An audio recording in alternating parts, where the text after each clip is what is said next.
तर वो लोगन देख सकता नहीं हमनी का अभी निकलल बनी सर रील उल बनावे।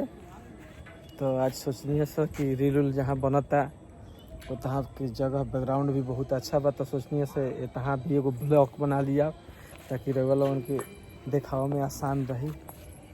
तो रउआ लोगन के यहाँ रील ब्लॉग हर चीज शूट कर सकता इन लोगन।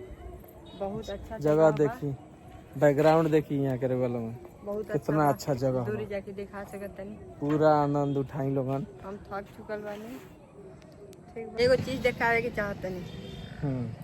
देख ली लोगन जी बहुत बड़ बड़ी हमरा से तो देख सकते हैं लोगन हैं आई लोग बताते नहीं। देख ली लोगन छोट साबित करत रही तो नीचे देख ली लोगन देख कथी परी चढ़ल बड़ी ऊपर। अब हाइट में आ गई बानी अपना हाइट में। अच्छा बनता कि ना बनता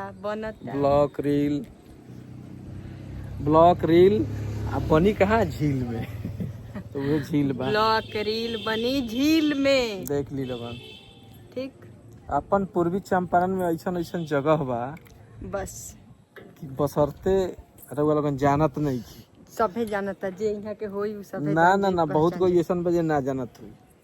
लेकिन बात यहाँ बा कि हम हर रोज जल्दी पहन लो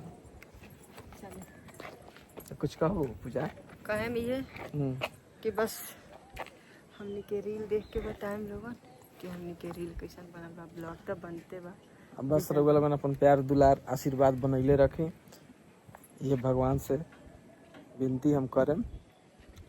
ऐसे ही रील ब्लॉग हमनी के देखत रही और कमेंट करके बतावत रही जहाँ कमी बेसी होगी वो वहाँ के हमनी के दूर करम सब। चलिए मिलता नहीं अगला ब्लॉग।